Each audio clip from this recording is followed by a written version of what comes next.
The massive doors of the Galactic Council chamber opened with a deep rumble. Ambassador Kehoe walked into the room, his black diplomatic uniform standing out against the colorful robes and strange forms of the 12 alien species that ruled the galaxy. His steps echoed in the vast space as hundreds of eyes, sensors, and other alien organs watched his every move. Kehoe had been Earth's ambassador for 5 years. He had seen many meetings in this chamber, but today felt different. The air itself seemed heavy with tension. He could feel the weight of billions of lives resting on what would happen in the next few hours. The chamber was a marvel of alien engineering. The ceiling stretched so high that clouds formed near the top. 12 massive thrones surrounded a central platform where Kehoe now stood. Each throne was designed for a different alien species. Some were filled with water for the fish-like aquarians. Others glowed with heat for the rock-based lithoids.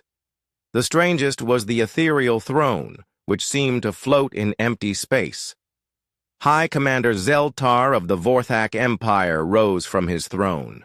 He was 9 feet tall, covered in thick gray armor that seemed to be part of his skin. His 4 arms ended in claws that could cut through steel. 2 large eyes glowed red in his skull-like face. When he spoke, his voice sounded like grinding. "Metal. Humans," Zeltar began, his words echoing through the chamber. "You have been part of this galaxy for 200 years. You have grown and spread to many worlds. But you have forgotten your place." Kehoe remained silent. He had been trained for this moment. Earth's leaders knew this day would come. The Vorthak Empire had been expanding for 1,000 years. They took tribute from weaker species. Food, resources, even people. No one had ever said no to them. The Vorthak Empire has protected this galaxy for centuries, Zeltar continued. We have brought order to chaos. We have stopped wars between lesser species, but protection comes with a price. The other council members watched without emotion. The Zephyrians, tall blue beings with large brains, calculated the odds in their heads. The cluster, a hive-mind species that looked like walking insects, spoke in perfect unison when they whispered to each other. The ancient ethereals, beings of pure energy, simply observed. "Humanity will give us 3 worlds," Zeltar declared. "New Sol, New Busan, and Kepler Colony. These worlds will provide food and workers for the Empire. In return, we will continue to protect humanity from the dangers of the galaxy." Kehoe had expected this demand. Earth's intelligence services had been watching Vorthak movements for months. The Empire was running low on resources after their recent expansion. They needed new sources of supply, and humanity's prosperous colonies were perfect targets. "This is not a request," Zeltar added, his claws clicking against his throne. "This is how the galaxy works. The strong protect the weak serve the strong. Every species in this council has learned this truth." Around the chamber, alien heads nodded in agreement. The hegemony, a militaristic species of armored warriors, banged their weapons against their thrones in approval. The void spawn, dark creatures that fed on fear, hissed with pleasure. Even the usually neutral depths dwellers seemed to accept the demand as natural. Kehoe looked up at the council. He thought about his home world, Earth, with its blue oceans and green lands. He thought about the colonies, where millions of humans had built new lives under alien stars. He thought about his daughter, who was studying to be a doctor on Mars. All of this would change based on his next words. "High Commander Zeltar," Kehoe said, his voice clear and strong. "I have heard your demand. I have considered your words, and I must give you humanity's response." The chamber fell silent. Even the background hum of the station's systems seemed to quiet. Zeltar leaned forward on his throne, expecting the usual submission. "Humanity respectfully declines," Kehoe said. The words hit the chamber like a physical blow. Several alien species made sounds of shock.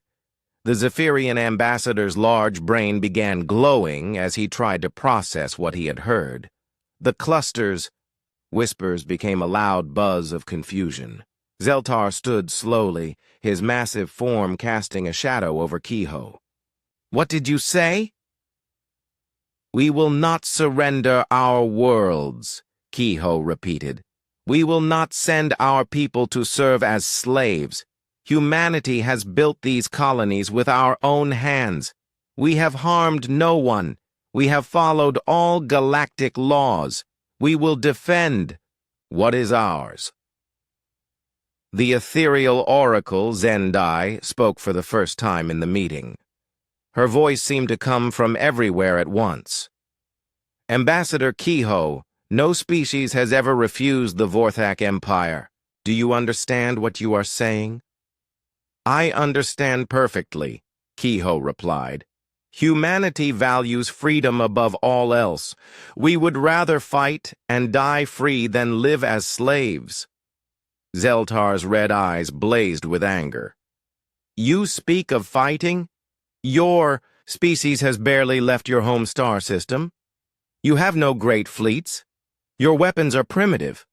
Your armies are small. What could you possibly do against the might of the Vorthak Empire?" Kehoe smiled slightly. "Perhaps you will find out."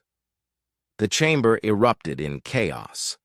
Alien voices filled the air in dozens of languages. The hegemony shouted for immediate war. The void spawn cackled with anticipation. The more peaceful species called for calm. Through the noise, a new voice cut clear and strong. A hologram appeared next to Kehoe, showing a human woman in military uniform. Her gray hair was pulled back severely, and her eyes were hard as steel. "I am Admiral Sora of the Human Defense Fleet," she said. "If the Vorthak Empire wants our worlds, they are welcome to try to take them. But they should know that humanity does not surrender, we do not retreat, and we do not forget." The hologram disappeared, leaving silence in its wake. Zeltar stared at the empty space where the Admiral had been. No one had ever spoken to the Vorthak Empire with such boldness. "You have made a grave mistake," Zeltar said, his voice deadly. "Quiet." "The Vorthak Fifth Fleet consists of 500 warships. We have conquered 1,000 worlds. We have made entire species extinct. And you think your few hundred ships can stop us?" "We think we can try," Kehoe said simply. Zeltar turned to address the full council. "Let this be a lesson to all species.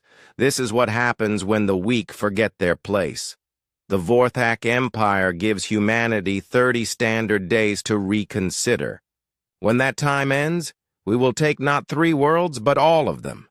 Every human colony will burn. Every human ship will be destroyed. The species called humanity will become a memory."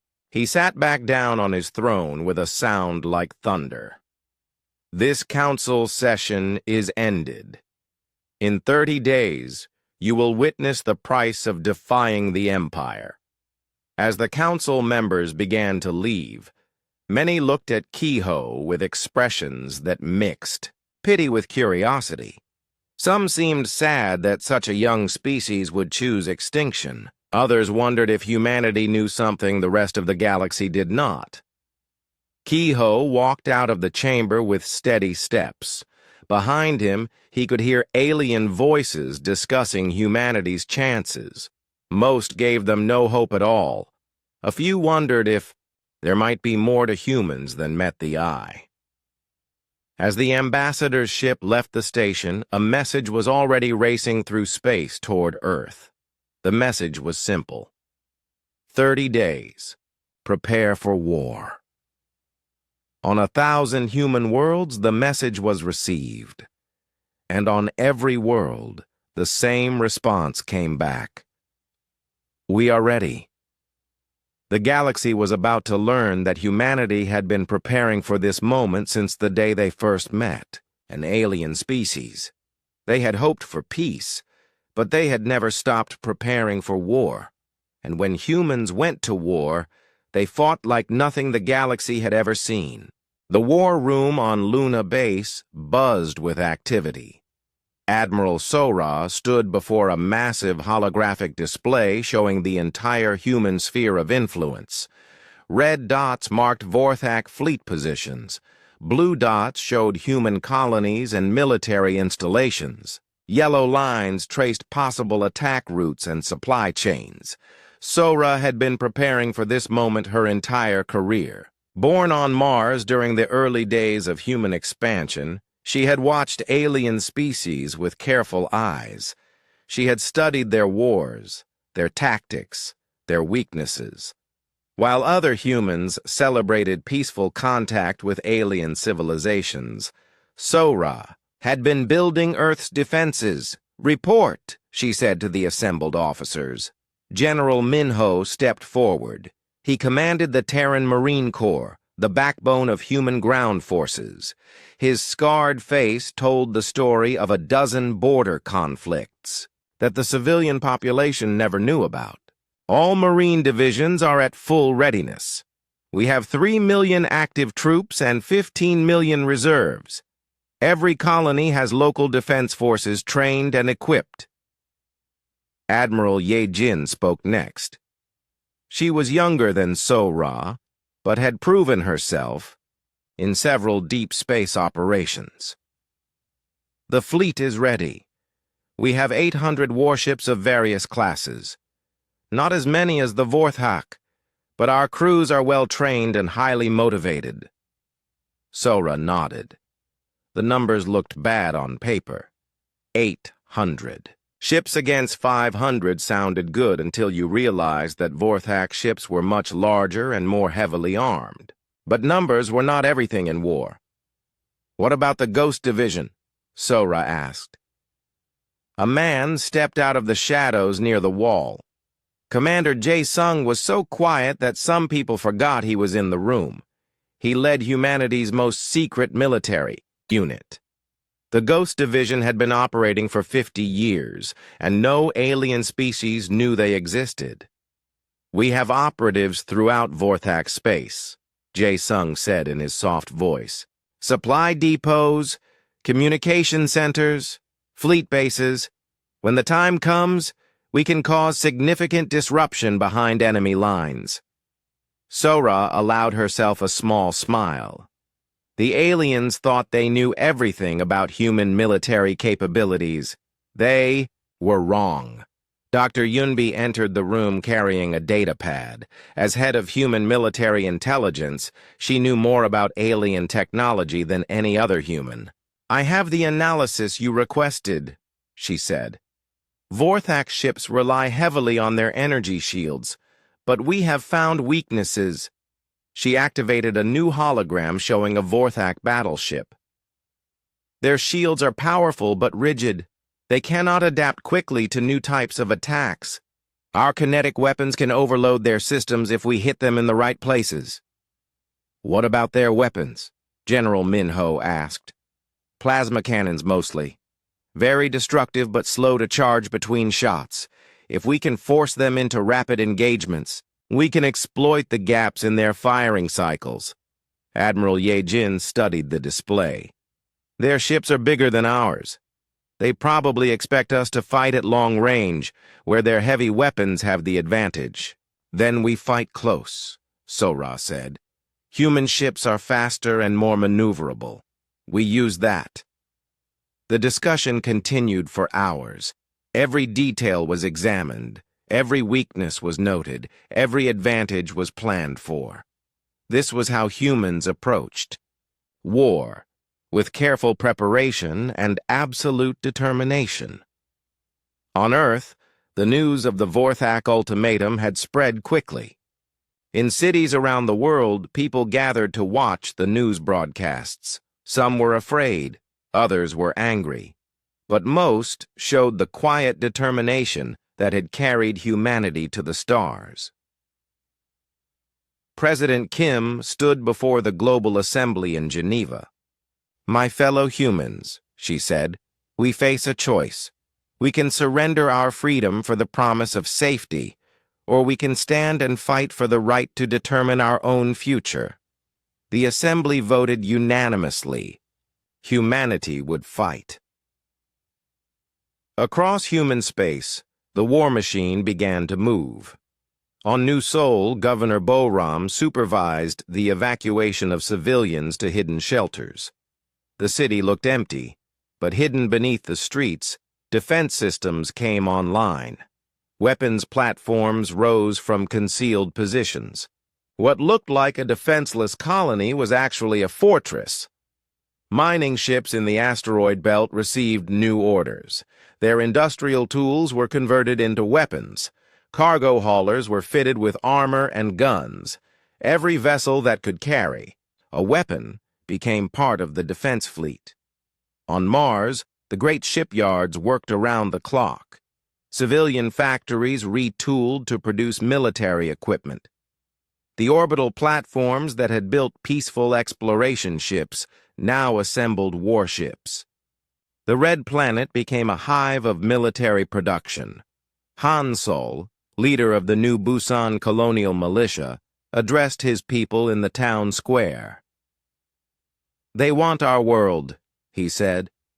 "They think we will run away in fear. They are wrong. This is our home. We built it with our own hands. We will defend it with our lives if necessary." The crowd cheered. These were farmers and miners, teachers and engineers. But they were also the children and grandchildren of people who had fought wars on Earth. The fighting spirit was still in their blood. Commander Tae-ho prepared the colonial defense fleet. His ships were mostly converted civilian vessels, but they were crewed by people who knew every asteroid and space lane in the system. They could fight a guerrilla war that would make the Vorthak pay for every mile of space. Dr. Soo-jin, a specialist in alien biology, presented her findings to the military command. "I have been studying Vorthak physiology," she said. "They are strong and tough, but they have limitations. They do not adapt well to changing tactics. They expect enemies to fight in predictable ways." "What do you recommend?" Sora asked. "Be unpredictable. Do things they do not expect. Fight in ways that their experience has not prepared them for."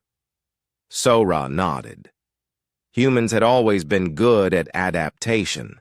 It was how they had survived on Earth. It was how they had spread to the stars. Now it would be how they fought for their freedom. The 30-day countdown continued. On every human world, people prepared. Children were moved to safe locations. Supplies were stockpiled. Weapons were distributed. But life went on. Schools still operated. Factories still produced goods. Humans refused to let fear control them. In the outer colonies, volunteers worked to set up communication relays. If the Vorthak cut off normal channels, hidden networks would still carry messages between worlds. The enemy might win battles, but they would never stop the flow of information. Admiral Sora stood on the observation deck of Luna Base, looking out at Earth. The blue and green world hung in space like a jewel. She thought about all the generations of humans who had lived and died to bring their species to this point. They had survived ice ages and plagues, wars and disasters. They had spread across their home system and then to other stars. Now they faced their greatest test. An alien empire with overwhelming military power wanted to enslave them. But Sora had studied history. She knew that superior numbers did not always win wars. Determination mattered, strategy mattered, and sometimes the courage to fight against impossible odds was enough to change everything. A message arrived from the intelligence services. Vorthak fleets were moving toward human space. The war would begin soon. Sora activated the emergency communication system. Her message went out to every human world, every ship, every military unit. This is Admiral Sora. In a few days, the Vorthak Empire will attack us. They expect us to surrender quickly. They think we are weak because we are peaceful. They are about to learn that humans fight hardest when they fight for freedom. All units, prepare for combat. Show them what humanity can do. The response came, back from 1,000 worlds. Ready and waiting. The galaxy was about to see something it had never witnessed before. A young species that refused to bow down to superior force. Humans who would rather die free than live as slaves.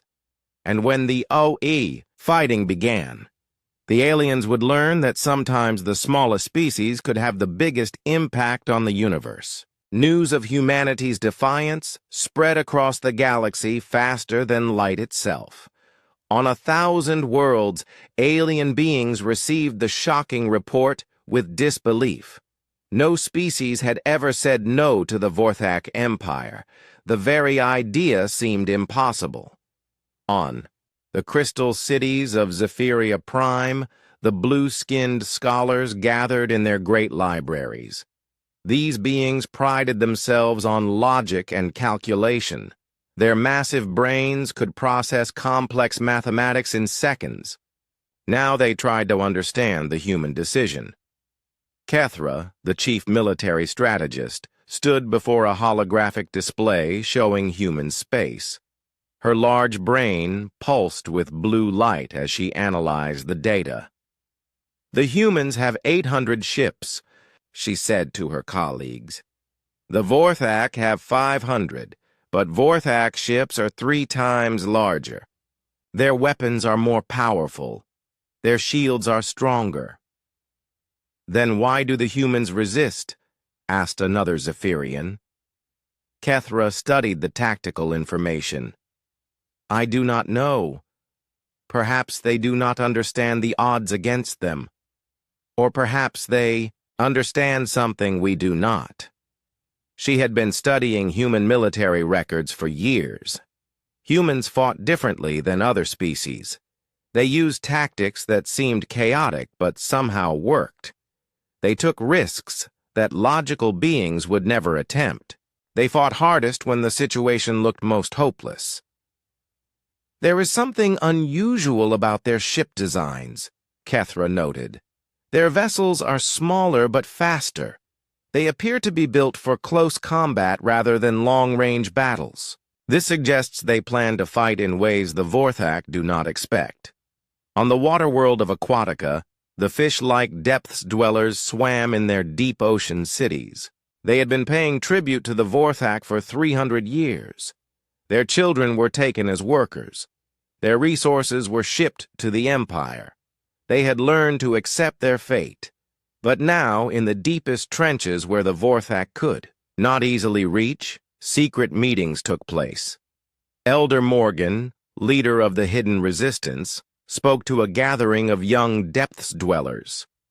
"For centuries, we have told ourselves that resistance is impossible," she said, her gills fluttering with emotion. "We have accepted slavery because we believed we had no choice. But now, a young species shows us something different." The younger Aquarians listened with growing excitement. They had grown up under Vorthak rule but had never accepted it in their hearts.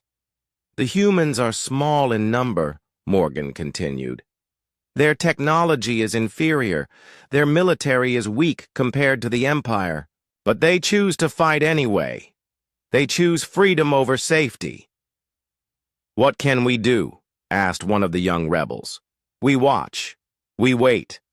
And if the humans somehow survive the first attacks, we remember that courage can be contagious." In the gas, clouds of the ethereal realm, the beings of pure energy contemplated the coming conflict. The ethereals were the oldest species in the galaxy.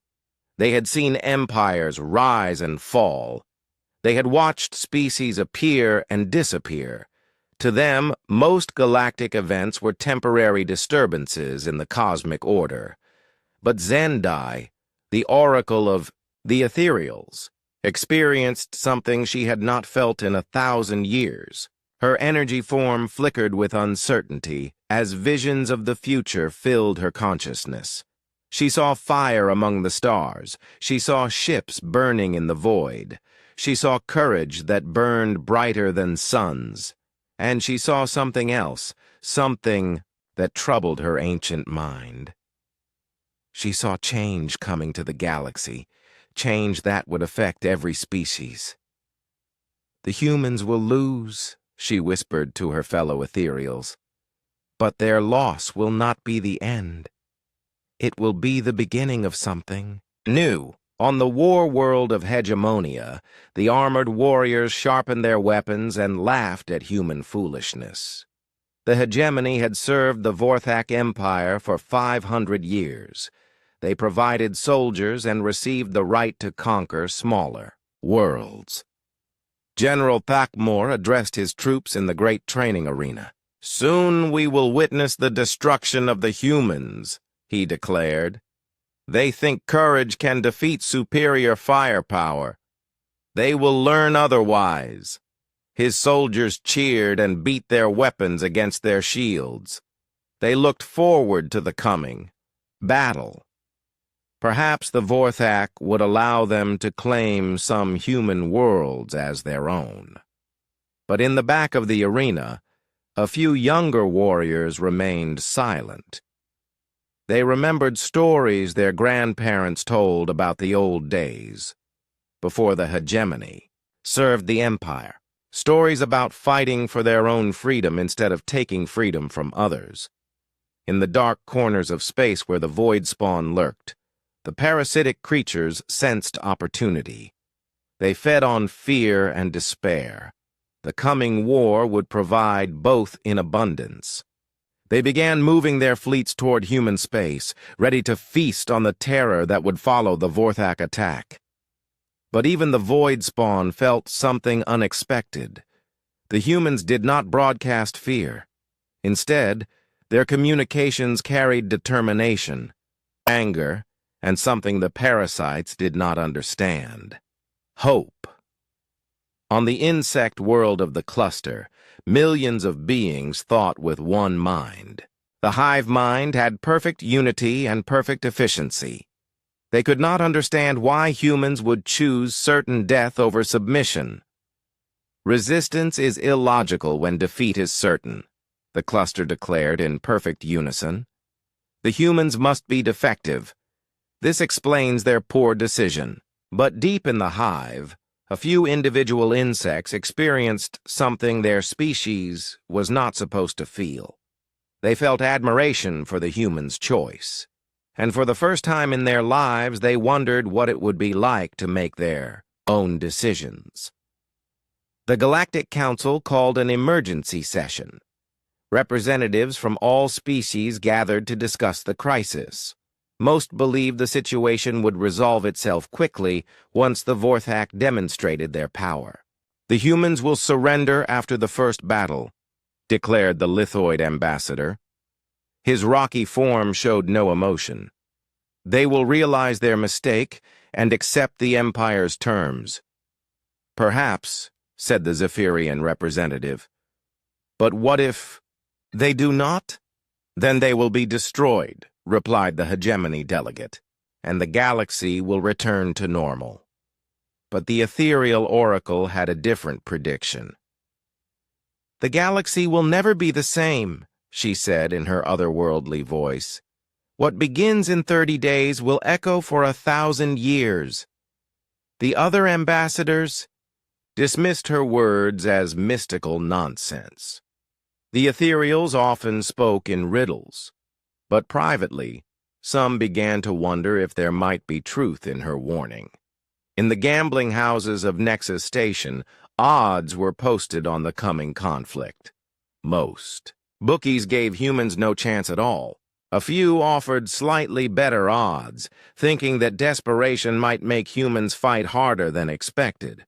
Only one bookie, a shrewd Ferengi named Gok, offered odds that surprised everyone. He gave humans a small chance of surviving the first battle. "You're crazy," other gamblers told him. "Humans will be destroyed in hours." Gok just smiled. "I have been watching the humans for years," he said.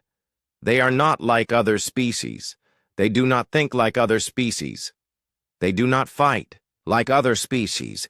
The Vorthak expect them to behave logically, but humans are not always logical." As the days passed, military observers from various species positioned their ships near human space.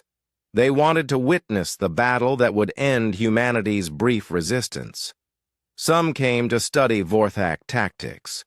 Others hoped to scavenge useful technology from the wreckage. But a few came for different reasons.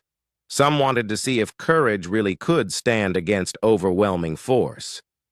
Others hoped to witness something that would give them hope for their own futures. The countdown continued. 20 days, 15 days, 10 days. Still the humans prepared for war. Still they refused to surrender. Still they sent messages of defiance across the galaxy. And slowly, very slowly, some alien species began to wonder if they had underestimated this young race. Maybe there was more to humans than anyone realized. Maybe the coming battle would not be as one-sided as everyone expected. The Vorthak Empire moved their fleets into position. 500 massive warships prepared to crush human resistance once and for all. High Commander Zeltar was confident. His forces had never known defeat. They would make quick work of these foolish humans. But in the depths of space, human fleets also moved into position, and across the galaxy other species watched and waited to see what would happen when an unstoppable force met an immovable object. The battle for humanity's future was about to begin, and with it, the battle for the soul of the galaxy itself. The Vorthak Fifth Fleet dropped out of hyperspace at the edge of the Kepler 442 system.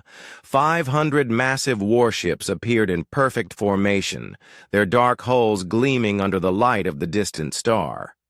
Each ship was the size of a small city, bristling with weapons that could destroy entire moons. High Commander Zeltar stood on the bridge of his flagship, the Dominator. His 4 arms crossed as he studied the tactical display. The human colony of New Sol orbited the 4th planet, home to 2 million humans. This would be his first demonstration of Vorthak power. "Scan the system," he ordered his subordinates. Phi, sensor officer, a smaller Vorthak with cybernetic implants, worked at his console. "The colony appears normal, Commander. Population centers show standard activity, but I am detecting no military vessels." Zeltar's red eyes narrowed. "No ships at all?"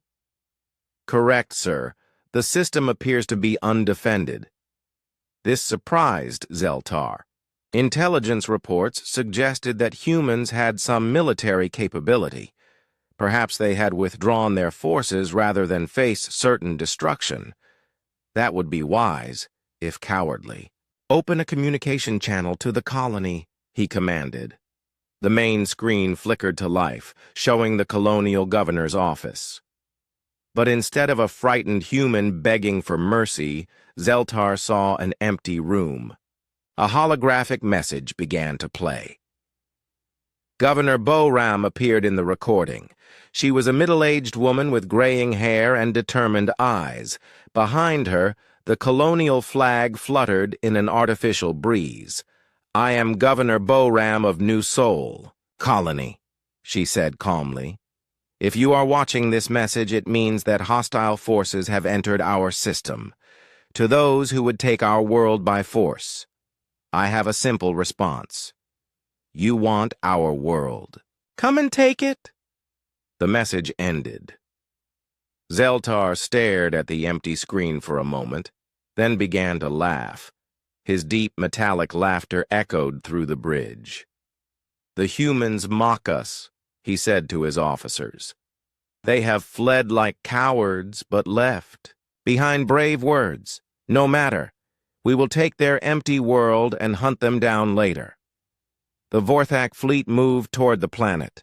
The massive ships accelerated slowly but steadily, their engines leaving trails of exotic particles in space. Zeltar expected to find abandoned cities and empty spaceports. Instead, he found a trap. The first sign of trouble came when his lead destroyers reached the planet's outer moon. The small satellites that orbited the moon suddenly activated, revealing themselves to be disguised weapon platforms. Missiles and energy beams lanced out, striking the Vorthak ships without warning. "We are under attack!" shouted the sensor officer. "Hidden defense platforms throughout the system!" Zeltar gripped his command chair as his flagship shook under. "Enemy fire! Where did these weapons come from? Our intelligence showed no military installations." "They must have been disguised as civilian structures," replied his tactical officer. "Mining equipment converted to weapons. Communication satellites armed with missiles. Even the orbital garbage collectors have been weaponized." The Vorthak. Ships reacted quickly, returning fire with their powerful plasma cannons. The hidden human weapons were destroyed rapidly, but not before they had damaged several enemy vessels and demonstrated something important. Humans did not fight fairly. As the fleet approached the planet itself, more surprises awaited. What looked like empty space suddenly filled with explosions as hidden minefields activated. The mines were primitive compared to Vorthak technology, but there were thousands of them. "Sir," called the communications officer, "we are receiving a transmission from the planet's surface." "Put it through," Zeltar commanded. This time the message was live. Governor Boram stood in what appeared to be a bunker deep underground. "Welcome to New Sol," she said with a cold smile. "I hope you like our hospitality. We have prepared special accommodations for you." "Surrender now," Zeltar growled into the communicator, "and your deaths will be quick." "We do not surrender," Boram replied. "We do not retreat. We do not yield. If you want our world, you will have to pry it from our cold, dead hands." The transmission ended. Zeltar's anger burned like a star. No inferior species had ever dared to speak to him this way. "Begin orbital bombardment," he ordered. "Turn their cities to ash." The Vorthak fleet opened fire on the planet's surface. Massive plasma beams struck the cities of New Sol, turning buildings to vapor and glass to sand. The bombardment continued for hours, until the major population centers were nothing but craters. But even as the cities burned, the humans struck back. From hidden bases scattered across the planet, surface-to-space missiles rose to strike at the Vorthak fleet. The weapons were crude but effective, and there seemed to be no end to them. "Sir," reported the tactical officer, "we are detecting movement in the asteroid belt. Multiple contacts approaching at high speed."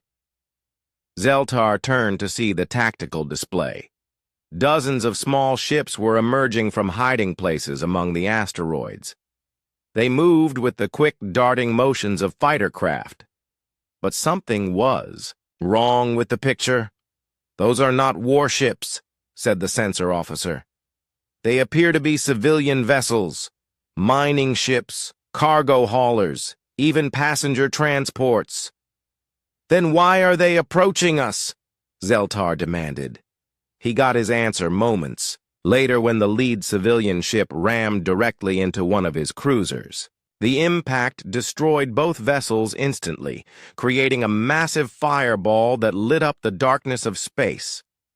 "By the void," whispered one of his officers. "They are using suicide attacks." More civilian ships followed the first, ramming into Vorthak. Vessels without regard for their own lives. Some of the converted civilian craft carried massive amounts of explosives. Others used their industrial tools as improvised weapons, cutting into enemy hulls with mining lasers and construction equipment. Captain Seok Jin commanded one of the civilian defense vessels. His ship had been a cargo hauler just days before, carrying supplies between the colonies. Now it was armed with mining charges and fusion torches, heading straight for a Vorthak battleship. "This is Captain Seok Jin to all human vessels," he broadcast on the common frequency. "Today we show the galaxy what it means to be human. We do not surrender. We do not yield. We fight until the end." His ship struck the Vorthak battleship amidships, the explosion tearing a hole in the enemy's hull. Seok Jin died in the blast, but his sacrifice crippled one of the Empire's most powerful ships. The battle raged for hours. The humans fought with a ferocity that shocked the Vorthak fleet. They used tactics that no civilized species would employ. They turned their own destroyed ships into kinetic weapons. They rammed enemy vessels with ships full of explosives. They fought individual duels with damaged Vorthak fighters, using mining equipment as weapons. Slowly, inevitably, the superior Vorthak forces gained the upper hand. The human civilian fleet was destroyed ship by ship. The planet's defenses were overwhelmed. The colony fell to the Empire. But the victory came at a terrible cost. When the battle ended, 200 Vorthak ships had been destroyed or severely damaged. Thousands of elite warriors were dead. The fleet that had never known defeat had been bloodied by a handful of civilian vessels and converted mining equipment. Zeltar stood among the wreckage of his flagship's bridge. Emergency lighting cast strange shadows on the twisted metal. Half his crew was dead or wounded. His mighty ship barely maintained life support. "Report," he demanded. "We have taken the planet," his surviving tactical officer replied. "But our losses are severe.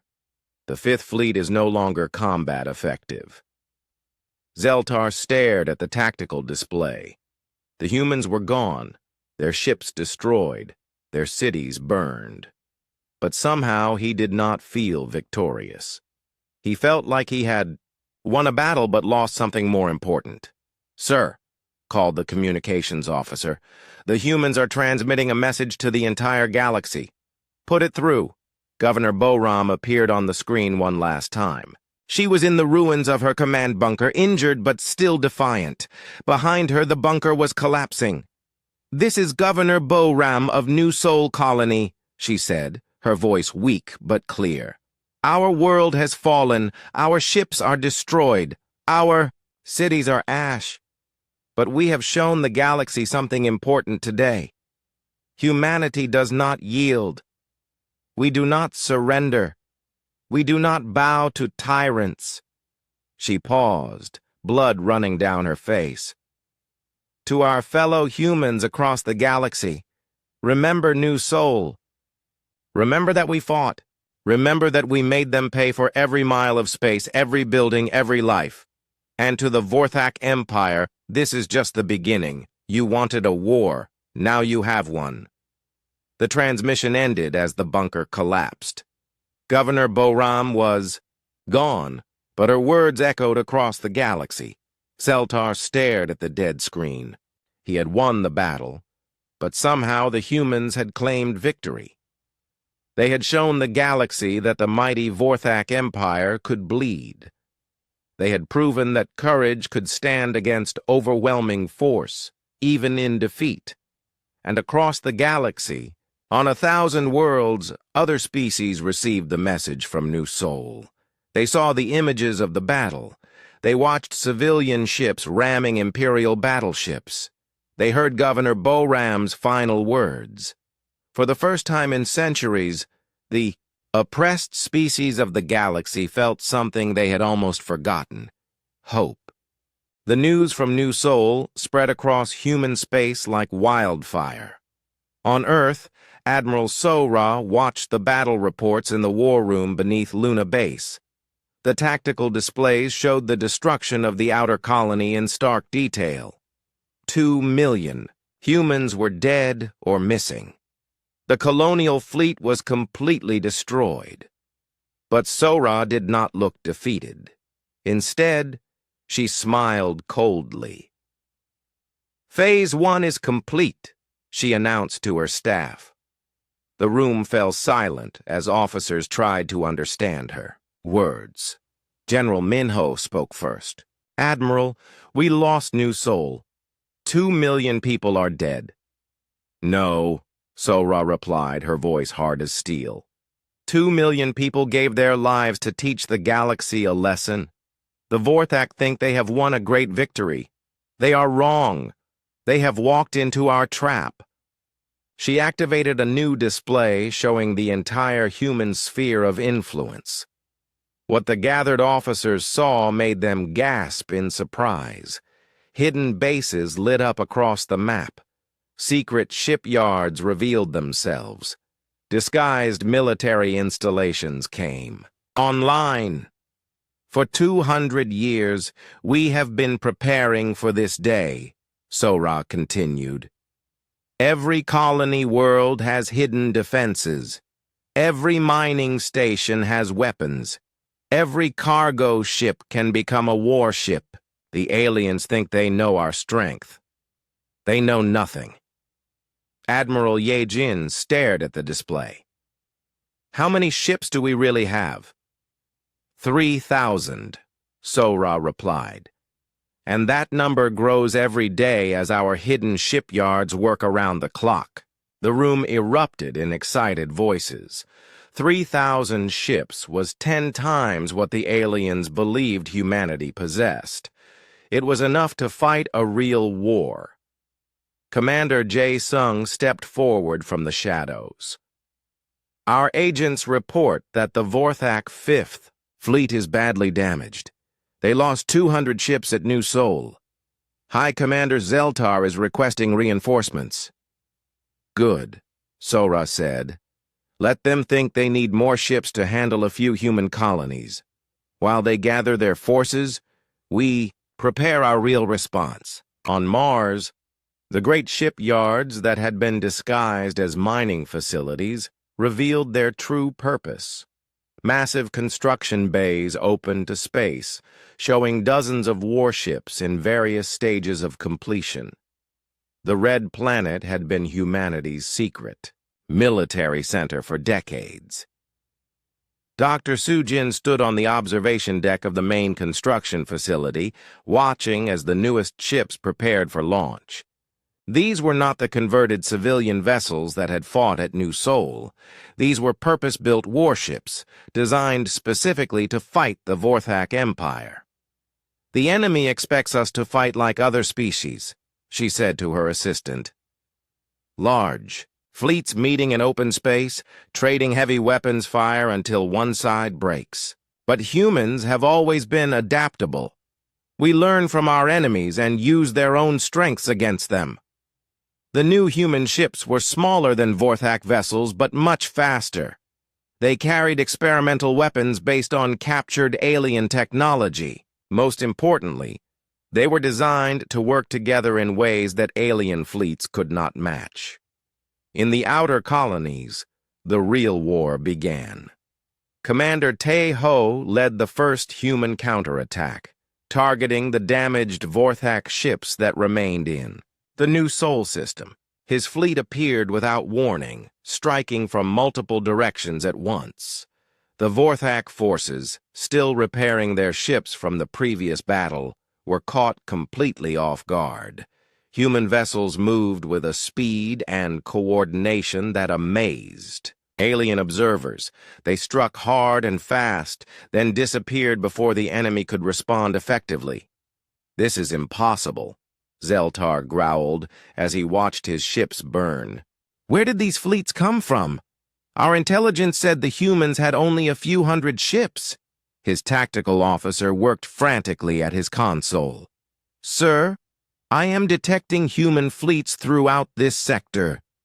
They appear to be using some kind of stealth technology to avoid our sensors." What the Vorthak did not understand was that humans had been studying alien detection methods for decades. They knew exactly how to hide their ships and when to reveal them for maximum effect. The battle for New Sol was brief but decisive. The human fleet destroyed the remaining Vorthak ships and reclaimed the system. Then they did something that shocked the galaxy. They began rebuilding immediately. Construction ships appeared as if from nowhere, beginning the work of restoring the damaged colony. Medical vessels arrived to treat the survivors. The message was clear. Humanity would not be driven from their worlds. On Earth, Dr. Yunbi presented her latest intelligence to the military command. "The enemy is confused and frightened," she reported. "They expected easy victories against a weak species. Instead, they face an enemy that fights back harder than they imagined." She activated a holographic display showing Vorthak fleet movements. "They are pulling ships from other sectors to reinforce their forces in human space." "This is exactly what we hoped would happen," Admiral Sora nodded. "Every ship they send against us is a ship that cannot oppress other species. We are drawing the Empire's attention while other races have a chance to breathe." The strategy was working perfectly. Across the galaxy, species that had been under Vorthak control for centuries began to stir. The sight of humans fighting back inspired others to consider their own resistance. On the water world of Aquatica, Elder Morgan watched the battle reports with growing excitement. The depths dwellers had been slaves for 300 years, but now they saw hope. "The humans are showing us the way," she told her followers. "They proved that resistance is possible. If they can fight back, so can we." Secret weapons caches that had been hidden for generations were suddenly brought out of storage. Young Aquarians who had never known freedom began to train for war. The rebellion that Morgan had dreamed of for decades was finally beginning. Similar movements started on a dozen worlds. The Cathari prepared their mountain strongholds for war.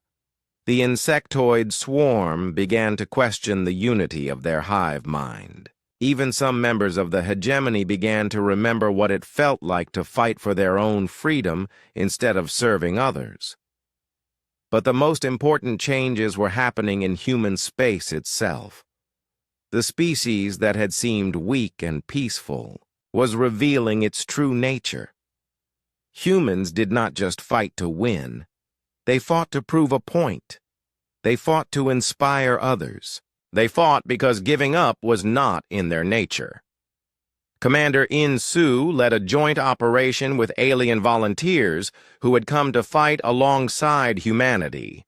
The mixed fleet included Aquarian submarines, Cathari mountain fighters, and even a few hegemony warriors who had abandoned their former masters.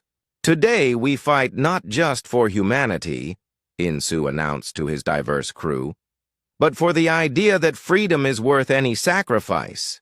We fight for every species that has been told to bow down and accept slavery."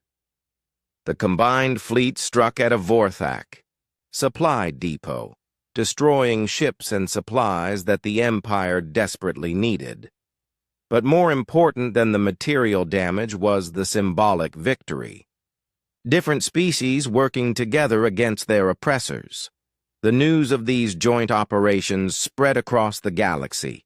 For the first time in 1,000 years, multiple species were actively fighting the Vorthak Empire. The humans had started. something that could not be stopped. High Commander Zeltar received emergency reports from across the Empire. Rebellions were breaking out on a dozen worlds. Supply lines were being attacked. Even his own troops were beginning to question their loyalty. "How did this happen?" he demanded of his intelligence officers. "A few weeks ago, the galaxy was peaceful. Now we face revolts everywhere." "The humans, sir," replied his chief analyst. "Their resistance has inspired others. What started as a simple conquest has become a galactic war." Zeltar stared at the tactical displays showing crisis points throughout the Empire. Red warning symbols marked rebel activity, supply disruptions, and troop movements. The stable galaxy he had known for centuries was falling apart. "Call back the 7th and 9th fleets," he ordered. "We need every ship to contain these rebellions. Sir, that will leave our core worlds poorly defended." "It does not matter," Zeltar replied grimly. "If we cannot stop the humans and their allies, we will have no core worlds to defend." As Vorthak fleets raced to deal with expanding rebellions, Admiral Sora prepared the next phase of her plan. The human war machine was fully awakened now, and it hungered for victory. "Send a message to all human forces," she commanded. "The real war begins now. Show the galaxy what happens when humans fight for everything they believe in." The message went out across human space, and the response was immediate. From hidden bases and secret shipyards, the true strength of humanity emerged. The galaxy was about to learn that some species were worth everything it took to remain free. Ambassador Kehoe's diplomatic ship, the New Harmony, drifted in neutral space between star systems. The vessel had become a mobile embassy since the war began, carrying messages of hope and alliance to species across the galaxy. Today, it hosted the most important meeting in galactic history. The main conference room had been modified to accommodate different alien physiologies. Water tanks held the Aquarian delegates. Heat lamps warmed the crystalline lithoid representatives. Atmospheric processors provided the right gas mixtures for a dozen different species. Kehoe stood at the center of the room, looking at the assembled beings. 3 months ago, most of these species had been enemies or strangers. Now they were allies in the fight against Vorthak tyranny. "My friends," Kehoe began, "today we make history. For the first time in 1,000 years, free species unite against oppression. We prove that the galaxy belongs to all of us, not just the strong." Elder Morgan of the Aquarians spoke first. Her gills fluttered with emotion as she addressed the gathering. "The depth dwellers have hidden in our oceans for 3 centuries, afraid to fight back. But the humans showed us that courage is contagious. Now we rise from the depths to reclaim our freedom." Behind her, holographic displays showed Aquarian forces emerging from the deep oceans of their world. Submarine fleets armed with fusion torpedoes, underwater cities converting to military production, an entire species awakening from centuries of enforced sleep. Kethra, the Zephyrian strategist, stepped forward next. Her large brain pulsed with blue light as she spoke. "The Zephyrian Republic has calculated the odds of victory. Individually, each of our species has little chance against the Empire. Together, we become something greater than the sum of our parts." She activated a tactical display showing the current military situation. Human forces have engaged 17 Vorthak fleets in the past month. Each engagement teaches us more about enemy weaknesses. Combined with Aquarian stealth technology and Kethari mountain warfare expertise, we can achieve strategic surprise. The Kethari delegate, a tall being covered in rock-like armor, nodded agreement. My people have fought in the mountains for 1,000,000 years. We know how to hide, how to strike from unexpected directions, how to make the enemy pay for every mile of ground. These skills we share with our human allies." Kehoe smiled as he listened to the reports. The alliance was growing, stronger every day, but he also knew that not all alien species supported their cause. "What news from the hegemony?" he asked. The question brought uncomfortable silence to the room. The hegemony remained split between those who served the Empire and those who remembered their own freedom. General Thakmor still commanded forces loyal to the Vorthak, but younger warriors were beginning to question their loyalty. "Some hegemony units have joined us," reported the Cathari delegate, "but others fight harder than ever for the Empire.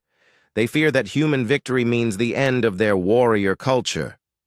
Then we must show them that honor exists on both sides of this war," Kehoe replied. Colonel In-Su entered the conference room, his uniform showing the signs of recent combat. As commander of the Joint Forces, he had been leading mixed-species units against Vorthak targets across the galaxy. "Report, Colonel," Kehoe requested. "The Proxima Centauri operation was a complete success," In-Su announced. "Human, Aquarian, and Cathari forces working together destroyed a major Vorthak supply base. Enemy losses include 15 capital ships and a strategic weapons facility." He activated a hologram showing the battle. Human ships provided speed and maneuverability. Aquarian vessels used stealth technology to avoid detection. Cathari fighters struck from unexpected angles using asteroid fields for cover. "The enemy had no answer for our combined tactics," In-Su continued. "They expected each species to fight independently. Instead, we fought as one." The success at Proxima Centauri was more than a military victory. It proved that different species could work together effectively. More importantly, it showed other oppressed races that resistance was possible. But the Alliance faced challenges beyond military ones. Different species had different cultures, different values, different ways of thinking about war and peace. The insectoid swarm delegate spoke for the first time, its voice a strange harmony of multiple tones. "The collective struggles with individual initiative. Our minds are connected. We think as one. But human tactics require independent thought, personal courage, individual sacrifice." Kehoe had been expecting this problem. The swarm was used to perfect coordination through their hive mind. Human-style warfare required chaos, improvisation, and personal decision-making. "Perhaps that is exactly what we need," he suggested. "Your species can provide perfect coordination when we need it. Humans can provide chaos when that serves our purposes. Different strengths for different situations."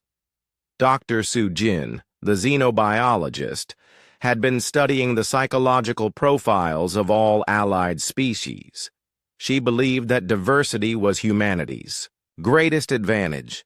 "Each species brings unique capabilities," she explained to the gathered delegates. "Aquarians excel at stealth and underwater operations. Cathari are masters of defensive warfare and mountain combat. Zephyrians provide strategic planning and technological innovation. Humans contribute adaptability and determination." "And what do the swarm contribute?" asked the insectoid delegate. "Perfect execution of complex plans," Su-Jin replied. "When we need 1,000 ships to move in perfect formation, your species makes it possible.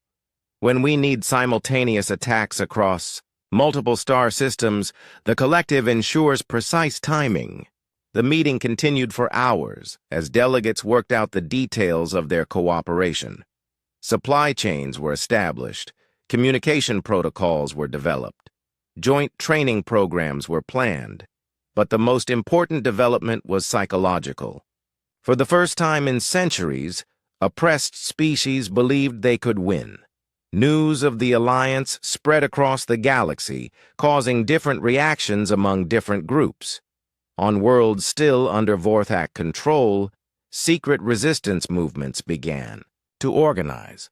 In the Empire's core territories, some officials began to question whether total victory was still possible. The Ethereal Oracle. Zendai experienced new visions of the future. She saw the galaxy transformed, with thousands of species working together, instead of one dominating all others. The images filled her with both hope and fear. "Change comes like a tsunami," she whispered to her fellow ethereals. "It will wash away everything we have known. But what replaces it may be better than what came before." Even some members of the Galactic Council began to reconsider their positions. The war that had started as a simple conquest was becoming something much larger. The question was no longer whether humans would surrender, but whether the entire galactic order would survive. High Commander Zeltar received reports of the growing alliance with growing anger and fear. His empire had ruled through divide-and-conquer tactics for 1,000 years. Now his enemies were uniting against him. "How many species have joined the rebellion?" he demanded. 12 confirmed, his intelligence officer replied. "Perhaps more, in secret. The humans appear to be coordinating resistance throughout the galaxy." Zeltar studied the tactical displays. Red symbols marked rebel activity on dozens of worlds. His forces were spread thin, trying to contain revolts while fighting the main human fleets. "Recall the 4th Fleet from the outer territories," he ordered, "and send a message to the Void Spawn. Tell them we accept their alliance." The decision to ally with the parasitic Void Spawn shocked even Zeltar's own officers. These creatures fed on fear and despair. They were enemies of all organic life. But the Empire was running out of options. Back on the New Harmony, Kehoe received intelligence reports about the new Vorthak alliance. The news was disturbing, but not unexpected. "The Empire grows desperate," he told his staff. "When tyrants run out of allies among the living, they turn to parasites and predators." Admiral Sora's image appeared on the conference room screen. She was broadcasting from the human fleet command ship, deep in enemy territory. "Ambassador," she said, "the enemy's alliance with the Void Spawn changes our strategic situation. These creatures are dangerous to all organic life. We must warn our allies." Kehoe nodded.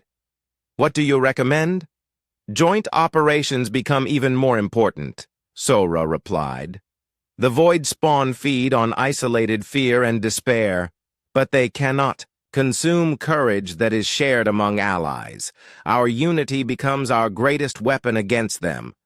As the meeting ended, delegates from different species shook hands, touched tentacles, or performed other gestures of friendship and alliance. They were no longer just fighting for their individual freedom. They were fighting for a vision of the galaxy where all species could coexist as equals. The war was entering a new phase. It was no longer humanity against the Empire.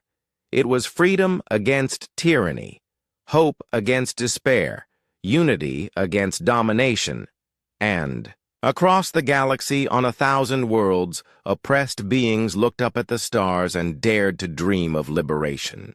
The Vorthak Prime system blazed with the light of 1,000 suns as the largest space battle in galactic history began. Admiral Sora stood on the bridge of her flagship, the Indomitable, watching as human and allied fleets emerged from hyperspace around the enemy homeworld. This was not revenge. This was not conquest. This was a demonstration that would echo across the galaxy for 1,000 years. "All ships, this is Admiral Sora," she broadcast to the massive fleet. "Today we end the Vorthak Empire's reign of terror, but we do so with honor. We are not here to destroy a people. We are here to destroy a system of oppression. 3,000 human ships moved in perfect formation alongside vessels from a dozen allied species. Aquarian stealth cruisers materialized from apparently empty space. Cathari mountain fighters emerged from asteroid hiding places. Zephyrian tactical vessels coordinated the complex battle plan with mathematical precision. High Commander Zeltar watched the approaching fleet from his command fortress on Vorthak Prime. His 4 arms gripped his command chair as he stared at displays showing the impossible. The humans had more ships than his entire empire. How? He whispered. How did a primitive species build such a fleet? His intelligence officer provided the answer that Zeltar did not want to hear. Sir, they have been preparing for this war since first contact. Every mining operation was a disguised shipyard.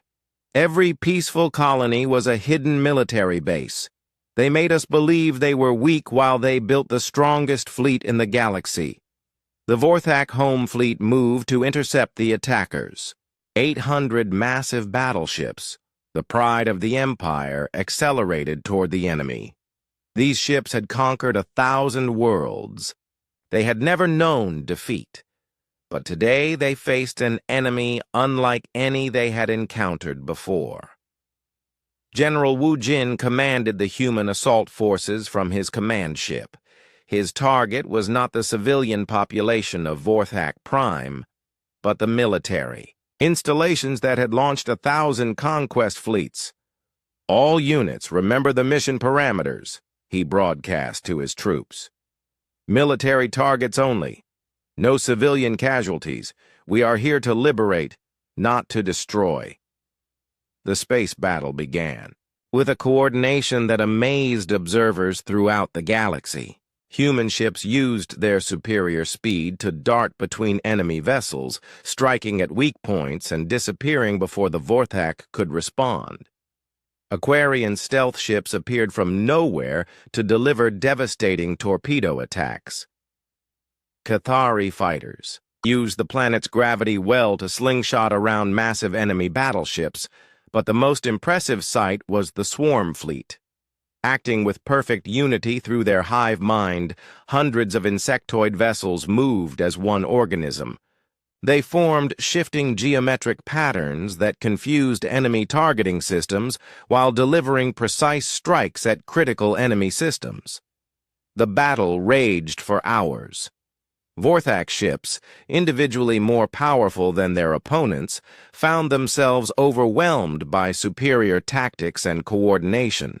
Human vessels that were destroyed took enemy ships with them, their crews fighting to the last breath.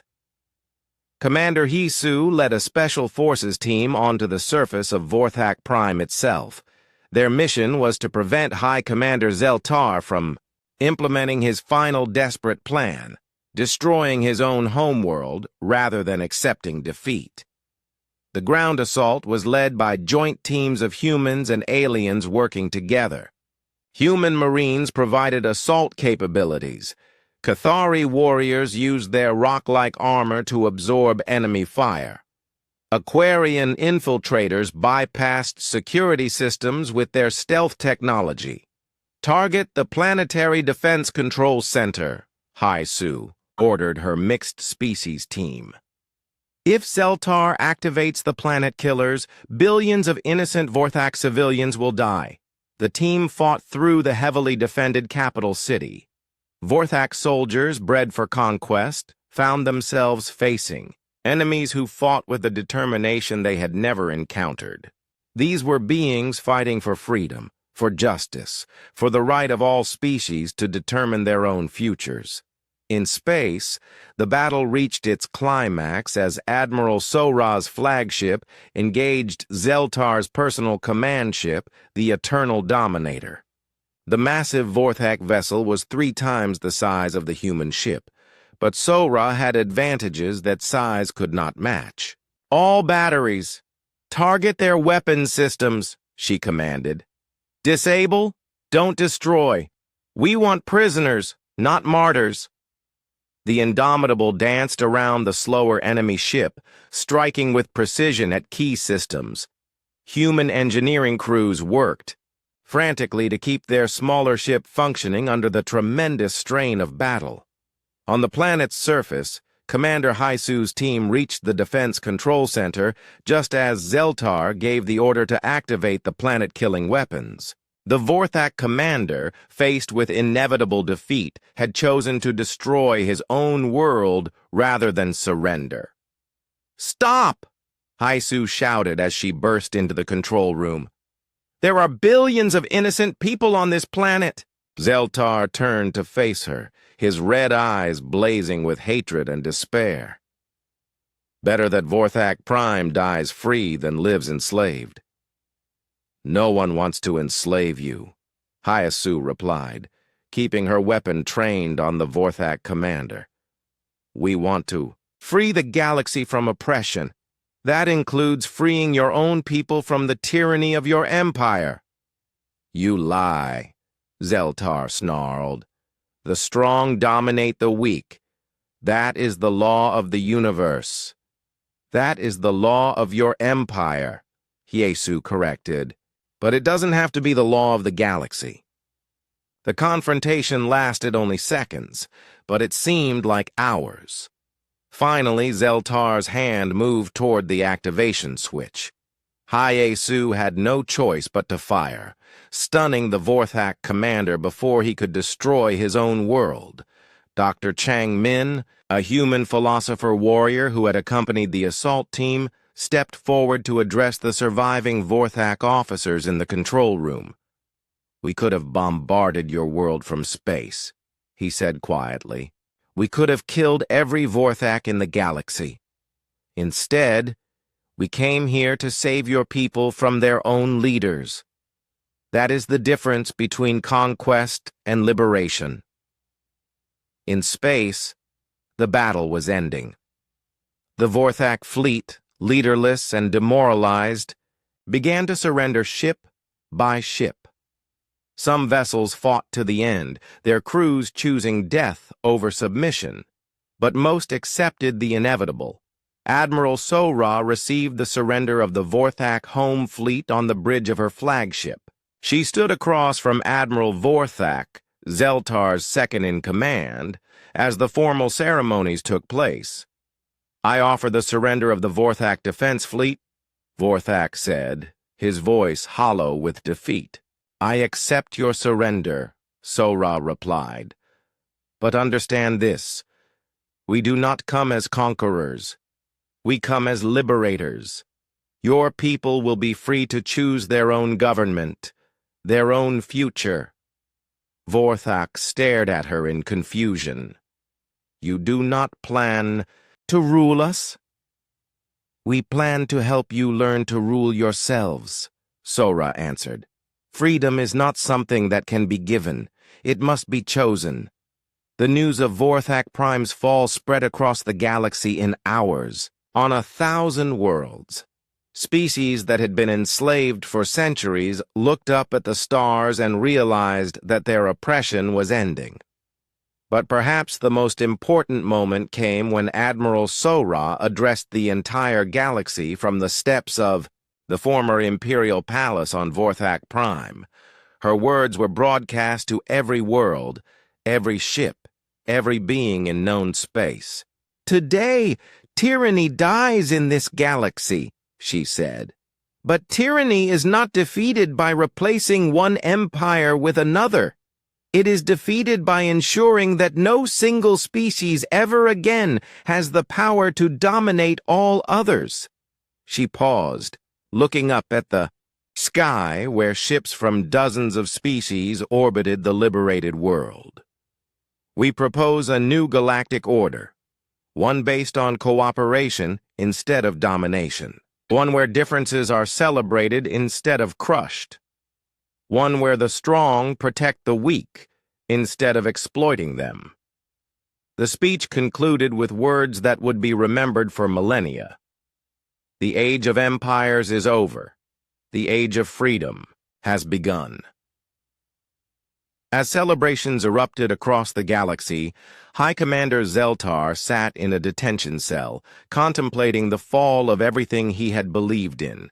Outside his window, he could see human and Vorthak children playing together in the streets of the capital city. For the first time in his life, the former conqueror began to wonder if perhaps the humans were right. Perhaps there was a better way for species to interact. Perhaps strength came not from dominating others, but from lifting them up. The war was over. But the real work of building a free galaxy was just beginning.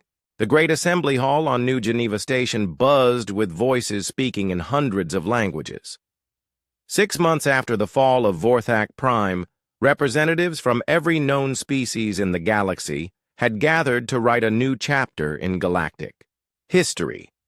Ambassador Kehoe, now Secretary General of the reformed Galactic Council, stood at the center of the vast chamber.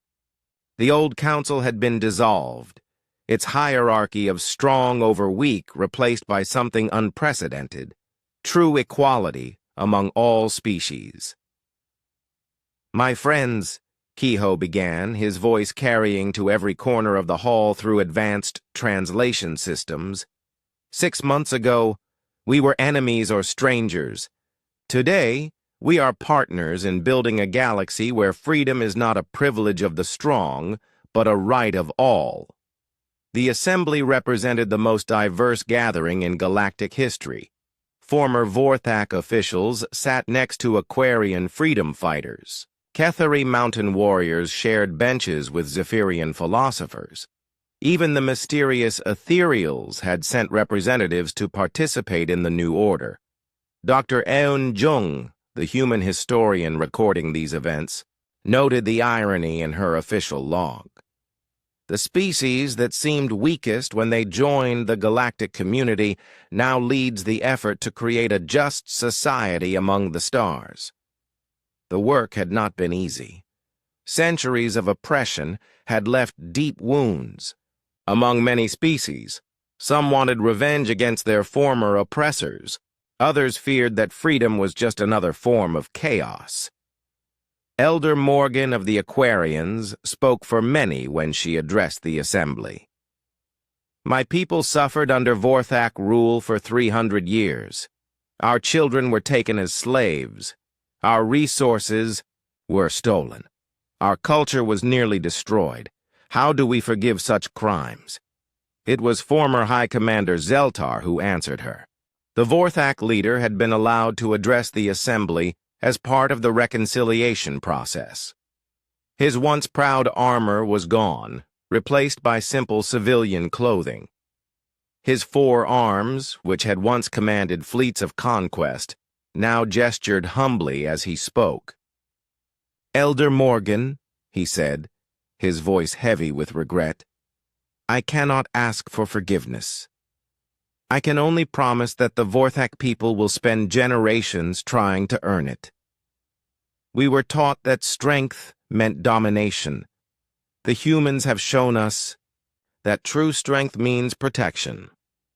Admiral Sora, now head of the new Galactic Peacekeeping Force, outlined the structure they had created to prevent future tyranny. No single species will ever again have the power to dominate others.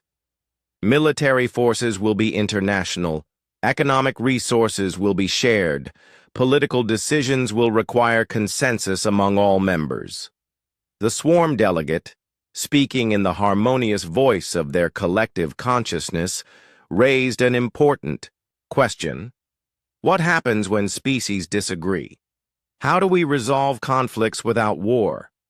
It was Kethra, the Zephyrian strategist, who provided the answer. Her large brain pulsed with blue light as she explained the new system.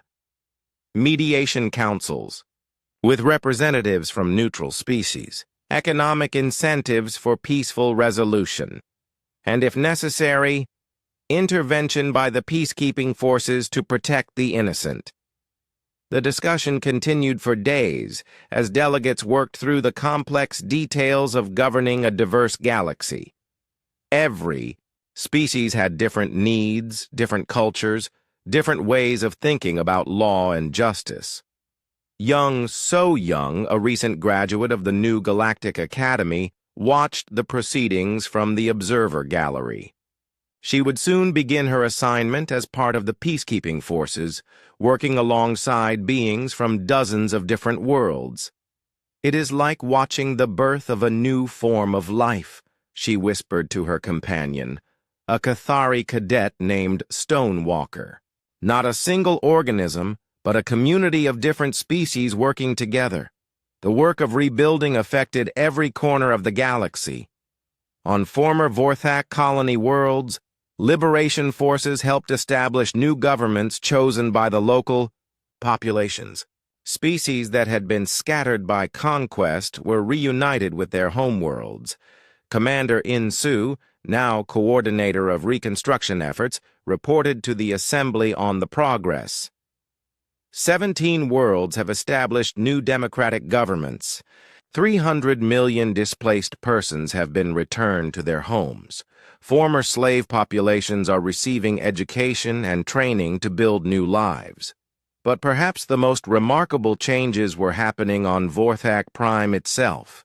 The planet that had been the center of galactic oppression was becoming a symbol of redemption. Dr. Chang Min, who had remained on the planet to oversee the transition, sent regular reports. Former Vorthak military officers are working alongside their former enemies to distribute food and medical supplies. Children who were taught that conquest was glorious are learning about cooperation and friendship. The transformation was not without challenges. Some Vorthak citizens resented their loss of status. Some former slaves found it difficult to forgive their oppressors. Criminal organizations tried to exploit the chaos of transition, but slowly, steadily, a new society emerged. One where strength was measured not by how many others you could dominate, but by how many others you could help. The Ethereal Oracle. Zendai, speaking for the first time in the assembly, offered a perspective that only her ancient species could provide. "I have seen the rise and fall of a dozen galactic civilizations. All eventually collapsed because they were built on the domination of some by others. This new order offers something different, the possibility of permanent peace." As the months passed, the benefits of the new system became clear. Trade flourished as species shared their unique resources and technologies. Scientific progress accelerated as researchers from different worlds collaborated. Art and culture bloomed as diverse traditions mixed and evolved. The former Galactic Council building had been converted into a museum, its displays showing the history of galactic civilization from the first spacefaring species to the present day. Visitors could see the thrones where the old council had ruled, now empty monuments to a discredited past. But the most popular exhibit was a simple display case containing a recording of Governor Boram's final message from New Seoul. Her words, "Humanity does not yield," had become a rallying cry for freedom throughout the galaxy. Ambassador Kehoe often visited that exhibit when he needed to remember why they had fought. The price of freedom had been high. Millions had died in the war against the Empire. Entire worlds had been scarred by battle, but the alternative would have been worse. A galaxy where freedom was a forgotten dream, a universe where the strong preyed on the weak without consequence. The new order faced its first major test when a dispute arose between the Lithoid Confederation and the gas giant Collective over mining rights in a disputed system. In the old days, such conflicts had been resolved by conquest. Now they would try a different approach. Admiral Sora led a peacekeeping fleet to the disputed system, not to impose a solution by force, but to maintain peace while negotiators worked. The fleet included ships from both sides of the dispute, working together to prevent violence. "This is how civilized beings resolve their differences," she broadcast to both fleets. "Through dialogue and compromise, not death and destruction." The negotiations took weeks, but eventually both sides reached an agreement that satisfied their needs without violence. The system would be jointly administered, with both species sharing the resources and the responsibilities. News of the peaceful resolution spread throughout the galaxy, proving that the new system could work even in difficult situations. As the first anniversary of the war's end approached, Kehoe prepared for the most important speech of his life. The Galactic Assembly had agreed to formalize the new constitution that would govern their shared future. The document they had created was revolutionary in its simplicity. Every species had the right to self-determination. No being could be enslaved or exploited. Conflicts must be resolved through peaceful means whenever possible. Military force could only be used to protect the innocent. But more than the words themselves, it was the spirit behind them that mattered. For the first time in galactic history, every species had an equal voice in their own governance. The signing ceremony took place on Earth, in the same chamber where humanity had first voted to resist the Vorthak ultimatum. Representatives from every known species gathered to witness the birth of true galactic democracy. Zeltar, now serving as Vorthak Prime's elected representative, stood alongside Elder Morgan as they both signed the Constitution. Former enemies had become partners in building something better than either could have achieved alone. "Today," Kehoe announced as the ceremony concluded, "we prove that the dreams of free beings everywhere can become reality. The age of empires is truly over. The age of cooperation has begun." Outside the assembly hall, celebrations erupted across the galaxy. On Vorthak Prime, humans and Vorthak citizens danced together in the streets. On Aquatica, the Depths Dwellers sang songs of freedom that had been forbidden for centuries. On 1,000 worlds, children played games together regardless of what species they belonged to. Admiral Sora watched the celebrations from her office overlooking Geneva's harbor. Through her window, she could see ships from dozens of species, docked peacefully in Earth's orbital stations. Once, those ships would have been potential enemies. Now they were symbols of friendship and cooperation. A soft chime announced a visitor. Young So Young entered, wearing the new uniform of the Galactic, Peacekeeping.